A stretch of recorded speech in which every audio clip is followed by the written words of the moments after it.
Hi everyone, I'm Hoontae, Head of Marketing Operations at Grovo. So, have you noticed that the title has been changed? The whole content actually changed. No, I'm kidding. So, actually, the title is written by our copywriter at our company. So they said, "Oh, this is more sexy." Database dollars. So what does that mean? So we're going to talk about how you spend money wisely. So anybody is not in marketing? Oh, yeah. Yeah, I know you guys. So anybody in marketing but have no budget to spend? Nobody? Anybody has a budget?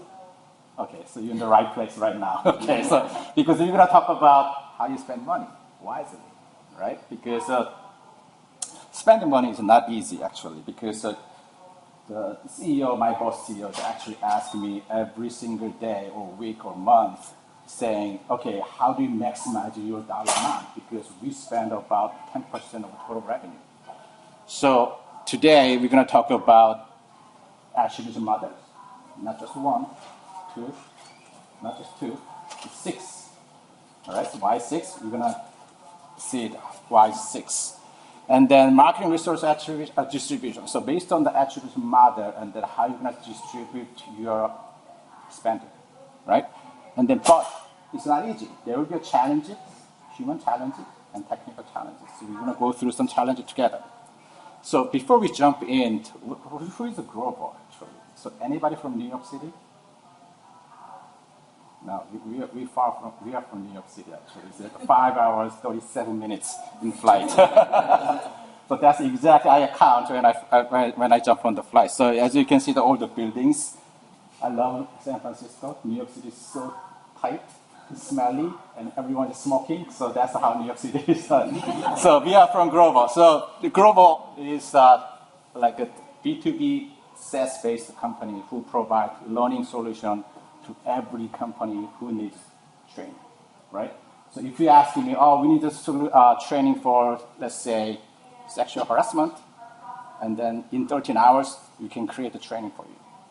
If a full circle needs some kind of training, and they give us 2 days, we can provide any training for you and deliver to you. So that's what we do, actually. So from 2 years ago to last year, our revenue growth 400%, which is quadrupled actually, and the learners of our platform is 190 different countries, and then over the last 3 years, we have raised $65 million. So we have tons of cash. So I asked my boss, saying, okay, can I expense something? And that, don't worry about it, we have something million in bank account right now. So nothing. All right, so, and then we haven't chosen the best place to work. We have really work hard and play hard. And then we throw the software really hard at the office when it gets stressed out. Okay? So that's what we do. All right, so we spend a lot of money. We ask a lot of questions about how you're spending money, where you're spending money. So, all right, first question we ask, okay, anybody campaign managers? Campaign manager, oh, you create the campaign, and you create the lead, you create the opportunity. How simple is that? But if you understand how Salesforce.com is structured, it's very hard to put together something in one place, like I want to see the campaign and lead and opportunity in one place. Right, that's the one challenge we have right here. And then if you're the campaign manager, oh, I create a campaign, I go to trade show, I know this guy become SQL, and then I know this guy become opportunity, but how come I don't see it on Salesforce.com report? Well, because Salesforce.com report is only based on primary touch campaign. What that means, only touch just before lead converts to the opportunity. That touch only shows in Salesforce.com. That's why your SQL, your pipeline generate from the certain campaign is not in there. But how do I see it? Well, that's the attribution model. Right? And the cohort conversion rate. Okay, so sometimes it's very easy sometimes. It's based on create data lead, MQL, SQL. Oh, okay, we create 1,000 lead this month, but we have 2,000 MQL. Conversion rate, 200%. And then my boss, CEO said, what the hell is this? All right, that's because based on the absolute number. So we want to have a cohort conversion rate. Who's in, who's out, right? Who's in the funnel and who's out from the funnel. Right, that's a fundamental question we ask, and then we ask more questions about what? What's the quality of response? Is the response actually resending email? Or someone just clicked and opened the response? Or someone actually clicked it and read it? For how long? How do you define the response? And then how long time to take from lead to MQL SQL?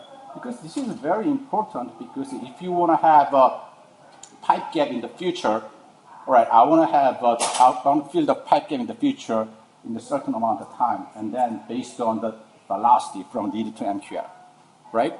And then how many responses do you have over the time, right? From my experience, to get to the certain level of sales pipeline, magic touch number, it can be different, it's 7.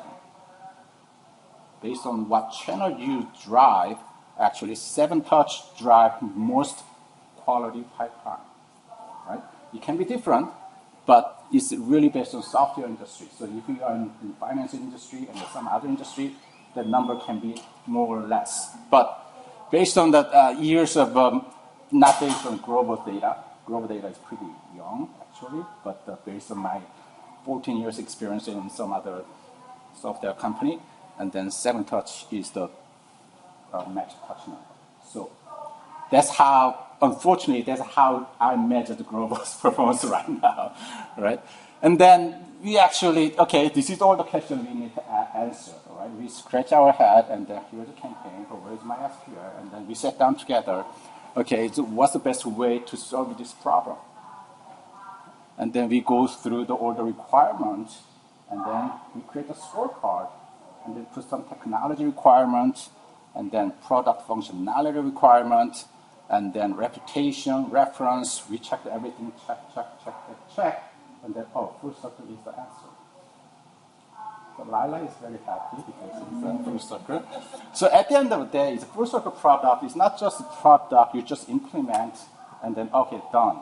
You don't have to look back. That's not the product full circle is implementing. You have to keep talk to full circle to tweaking the attribution model, and then enhance the product performance. That's why the relationship is very important with the full circle.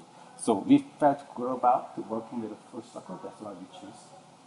So I'm here talking about the full circle. So, okay, now the product is implemented, running fine. And then, so what do you get from the product? Okay, so we put 6 weighted attribution model. So as I talked in slide 1, perhaps it's 2. We're going to talk about not just 1 or 2 or 6 attribution model. Okay, so across the top, actually, that's the channel: search page, webinar, display, direct traffic, event. Anybody have no idea what that means? I believe you understand, right? Okay, nodding. It's good. All right, so in the left column that's the name of the attribution model we put together. It's even distribution. So bubble, what's the bubble means here? Bubble means it's a marketing touch. There's a response from, for example, in search page for even distribution, and Grovo seminar and direct traffic. So 3 touches, all right?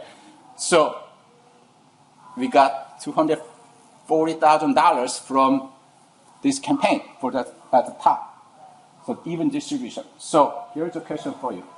So search page, how much revenue gets created in search page for even distribution? 3 touches, we generate $240,000. 80,000. Yes, correct. It's fast. Faster than Lila. All right. So, and then we not only is first of course default product is based on the amount, and then but also we put SQL number by attribution model too.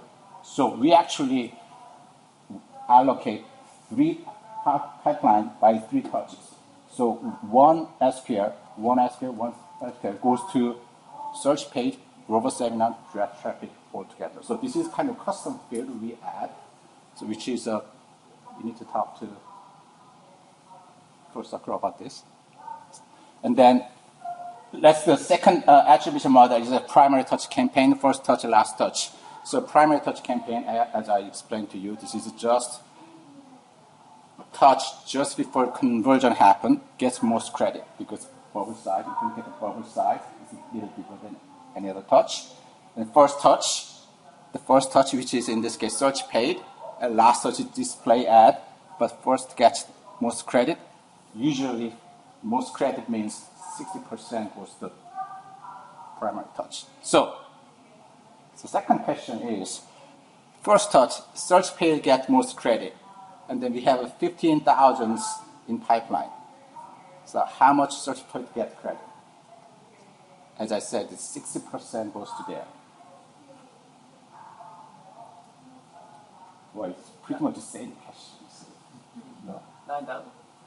You're not qualified, right? Right, $9,000 because 60% goes first touch. So if you go to like a first circle product, it's like a 311 is a weighted average. So what that means is pretty much 6% goes to primary campaign touch or last touch, first touch, depends on how you put together as a attribution model. And the U-shape means first touch and last touch because I want to know which campaign or channel create the lead first, and then I want to know which channel most contribute just before the opportunity, right? That's the U-shape. And the time decay means as time goes, first touch get, which is the discovery channel, I'm not talking about TV station, least credit, and then last credit gets most credit. That's how we set up the attribution model, the 6 attribution model. So it's working at the same time? No. So I talked to the CTO of Full Circle last night to try to make that happen, but we can only use 3 models at the same time.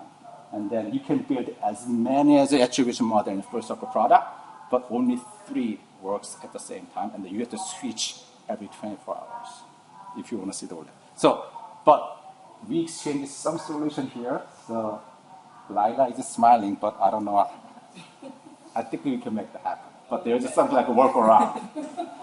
All right, so this is the attribution we put together. So why so many attribution models? Because, you might want to ask about, why so many? Because the campaign manager, to us, we really focus on first touch heavy. Because we really want to know which campaign, which channel create menu lead at the beginning stage, and then even distribution. Because we don't want to miss campaign performance for every touch we have, right? But this is a lot of information, but we're not stopped there actually. So, based on all the attribution model, and then, we know which campaign create most opportunity in amount and the number of SQL. But we didn't stop there. We create the channel performance report. This is kind of name we just named it. The channel performance report. What is this? So if you go through the right side in the report, there's a lot of information. So we not stop the marketing performance just the number of sales qualified lead. We go to all the way down to the close one here and the ROI from the close one, and then ARR, which is very important for the SaaS business, annual recurring revenue, right? So we measure based on our revenue because who was the second person talking about, we're not stopping just the number of SQL. We just all the way down to the funnel, which means cost per lead based on revenue, number of lead, actual budget by channel, average selling price. We put all the information in one report based on all this attribution model, and then we make a decision every quarter saying webinar, you want to have a volume game means you need a lot of lead because we figured out in Q3 or Q2, we're going to short in the MQL and SQL. We need a lot of lead right now or next month, and then webinar is a driver to create a lot of lead. Right. Display ad is but the Q3 we're going to reduce a little bit of marketing budget, which is nobody wants to hear as a marketing person, but we need to have a cost efficiency way to create the lead. So that means we're really looking at the cost per lead and MQL based on an attribution model. The answer is display ad in the case. All right. Paid search means, so we see that some typic gap expected in Q3, which is in our fiscal year period, is like second half of the year, and then we need to quickly deliver the sales qualified lead. That's paid search is the answer for that. Right? Grovo seminar is very expensive. Event is always expensive, and then you spend a lot of money, and then but ROI is not good. So we're not spending money on the Grovo seminar in Q3. Outbound campaign is very cheap, but is very low quality, but it can create a lot of traffic there. So, but cheap, but low quality. But we still need it because we spend very less money for that. Okay, so that's the kind of decision we make. So this is a actual report look like, initial report. A lot of Excel drop. It's not a magic. A lot of information. So you can see from this one report, this is one attribution model report. So 6 attribution model report, I mean, we have a 6 different view for the same information, right? But this is very, very hard to make it manually. It's a lot of labor work. So we didn't want it, so that's why we automated it using the Tableau.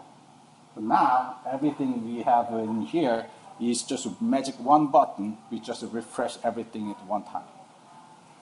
But important thing is here is there's time lagging between the lead and NQL, SQL, and theirs because we create the lead, we do not become NQL the same month. So we have automated the time frame in the right side right there, right?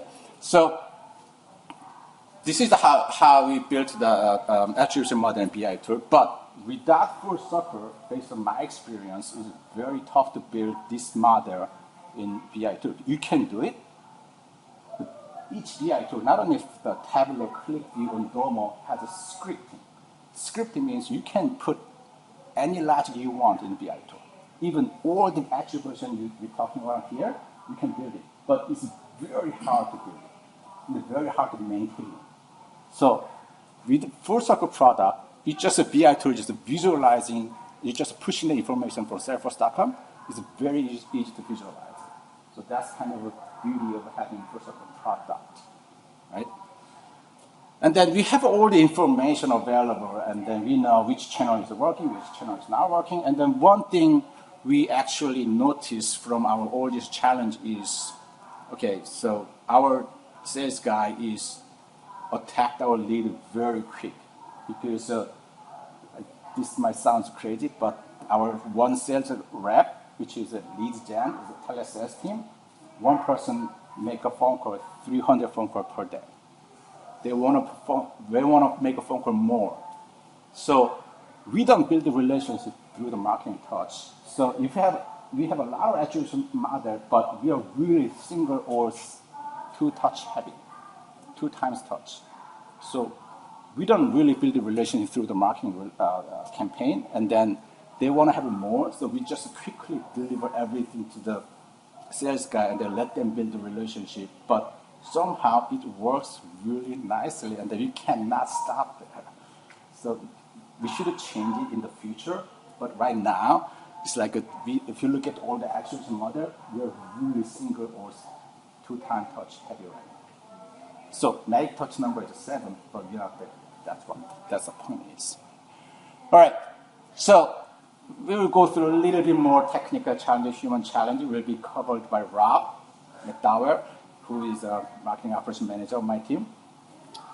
Hi everyone, I'm Robb McDowell. I'm the marketing operations manager at Grovo, and I was directly involved in implementing Full Circle and setting up our campaign attribution models. So I want to talk about the challenges that we face and what we've learned from them, because we've have these great attribution models that Hoontae was showing you, but it doesn't mean anything if the data is not accurate and actionable. So how do we make sure that we're actually capturing this data correctly? And what are the roadblocks to that? First, for some context, I want to show you our lead status progression. There at the top, we have open, then MQL, connected, engaged, qualified.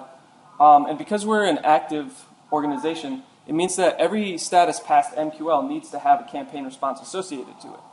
So where our old method of marking an MQL was, we'd get the lead score because they did something.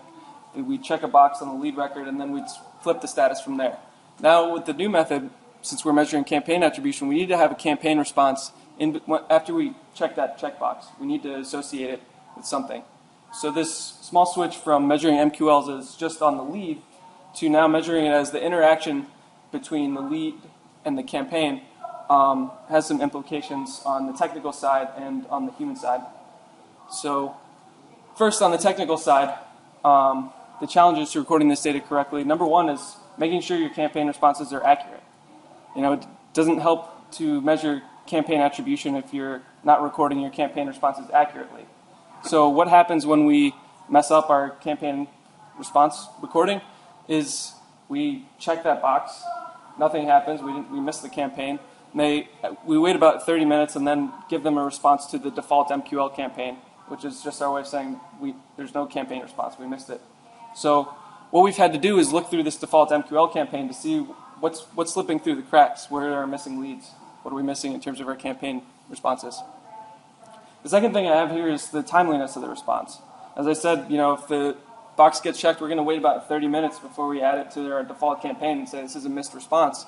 So if the campaign response doesn't get there, maybe Marketo's slow or we have some glitch in the program that's not recording the campaign response right, we're going to add it to the default MQL campaign again, and the response isn't going to get there.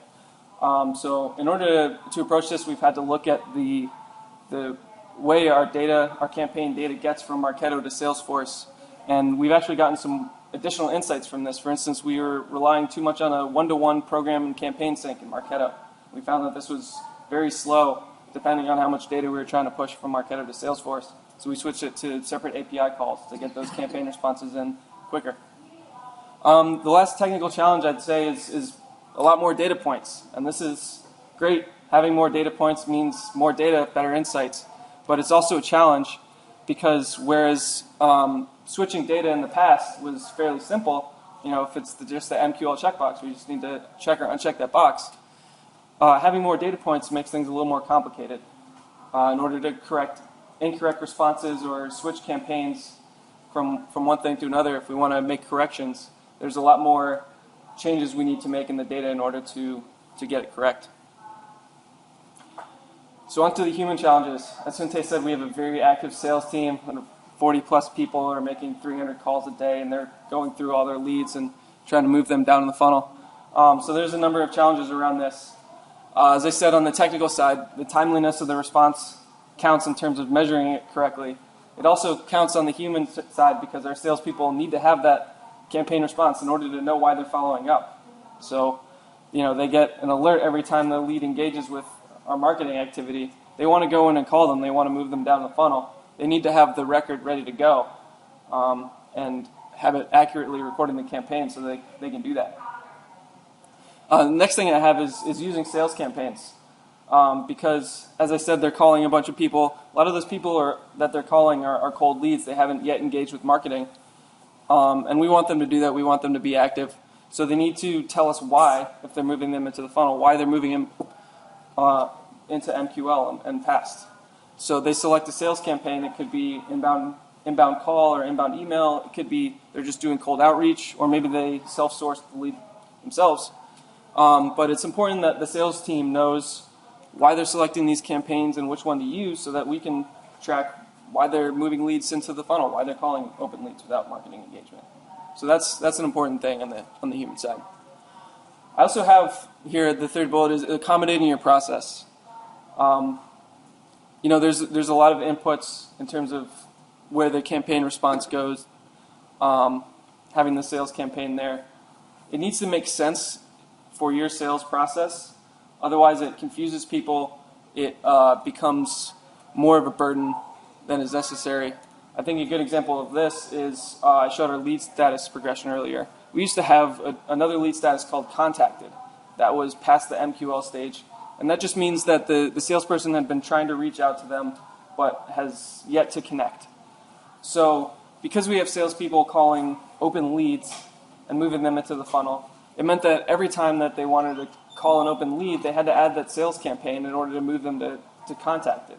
And so this became really burdensome for the sales team. They were having to add a sales campaign every time they wanted to make a phone call. And for us on the marketing team, it meant that it was muddying the waters in terms of the campaign attribution. Made it more difficult for us to track which marketing campaigns were having an effect. So we ended up getting rid of the contacted status, and it made things a lot smoother. It was a lot easier. So we had to make that change to our process because it just didn't make sense to us. And then the last thing I have here is understanding the new measurements. It's fairly simple when you're talking about leads and you're creating lead reports, and which of these are MQLs. But then you switch to measuring it in terms of the interaction between leads and campaigns. So everybody looking at those reports, the new reports that we're creating, has to understand how those measurements are coming about and what the implications are. For instance, someone can become an MQL multiple times from different campaigns. So if you're just producing a flat count of MQLs, it might have a duplicate lead in there, someone who's been a part of multiple different campaigns. So people need to understand that and understand how these measurements are produced in order to get better insight from the data and understand what they're looking at. So those are the challenges that I think we've seen and some of the insights into what measuring campaign attribution means for our sales processes. And now I'll hand it back to Hoontae to wrap up. Thanks. Yes, what Rob discussed here is that once you get used to the product, you're going to see the same challenge pretty much. So wrapping up, how do we make time? Good. Okay, so marketing attribution is, I would say, the solid foundation of marketing budget spending. So without it, really, you don't know, okay, which campaign actually or channel works better than the other channel. And then because we are losing the campaign touch, visibility in campaign touch, right? And then, but as I said, there are 6 different models, so you have to test it continuously. Otherwise, okay, which model, you don't know which model works for your business, because we are in the SaaS-based B2B business. I'm not sure what business you are in, but it can be different model. Maybe last touch model might be works for you better than the other model. So that's why we have to continue to test your model, and then a little bit kind of not easy work, but you have to do it. And then it's really challenging. Lastly, it's really challenging, but you need to put some end-to-end view, which means, as I said in the front, campaign to lead to opportunity based on a broken out by all this attribution model. That's important because that will give us all this information in one place, and then you can make a decision. I would say the quicker decision based on the available information. So that's the whole presentation today, actually. So